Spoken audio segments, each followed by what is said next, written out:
The other big trigger we're watching out for, remember, the overarching theme has been a global growth slowdown, and it's visible in the North America truck sales numbers for the month of November. The numbers are just out, and the truck orders are down by 15% year-on-year, down by more than 20% on a month-on-month basis at 27,900 units. We'll get the graph up for you. I think, it'll make better sense. This is the lowest number that we've seen since September of 2017. Is this any kind of structural slowdown that North America truck sales are going through? The two companies that could be impacted, Bharat Forge and Ramkrishna Forgings, both have presence there. Bharat Forge has about 12% presence in the North American truck market, so that stock could be under pressure today. Ramkrishna Forgings has a little more, about 20% or so. But the bigger question is it just a one-month thing? Is there a reason for that? A year-end phenomenon? Or could it be more? Okay, so we'll let the markets tell us that. Sonal, you have some more stocks on your list?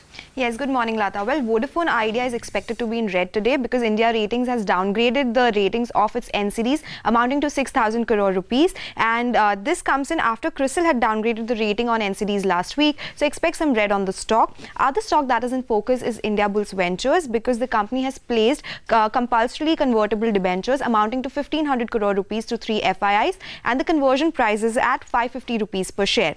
Last, Oil India will be in focus because it has commissioned new technology in Rajasthan for extraction of heavy crude oil, and that is for the first time in India. And the company says that this technique will ensure enhancement of production from this particular field in Rajasthan. So expect some green on that stock. Back to you. All right. Thanks a lot for that, Sonal. The papers are talking a lot about some banks coming out of the prompt corrective action list. Talk has been happening for a goodish bit. Anuj, you remember you pointed out Oriental Bank of Commerce. Bank of India is one other such bank. So we'll just pull out those numbers for you. It is not at all convincing that they are in fine fettle. I mean, at 7.64, Bank of India's net NPA, okay, the gross NPA is well over 10%, is not really in fine fettle, but at least they're showing a decline. There you can see Bank of Maharashtra falling, the net NPA falling from 12.2 to 10.6. Likewise, in Oriental Bank of Commerce, you will see a fall in net NPAs from 10.5 to 10%.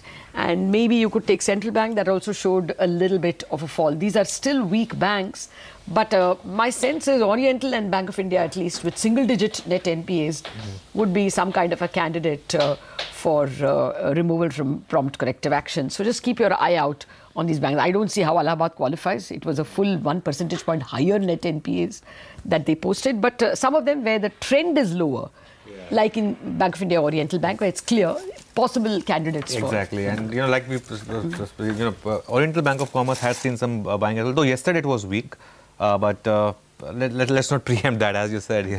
You never know. It's a lot of discussion, and the Reserve Bank will be worried that you remove these banks from PCA precisely at a time when there are so many NBFCs who are under trouble. And you may end up adding to your NPAs simply because you are out of, RBI's reins at this point in time. So it's going to be a bitter fight. They're not going to let go that easily.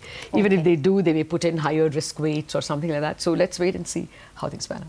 Okay, so let's do a quick recap then of all our stocks in focus. Stocks with positive news flow this morning. You have Aurobindo Pharma, Wipro, Kesoram Industries, Jet Airways, Indiabulls Ventures and Oil India. While stocks with negative news flow, Bharat Forge, Ramkrishna Forgings, Vodafone Idea and the Nifty Bank.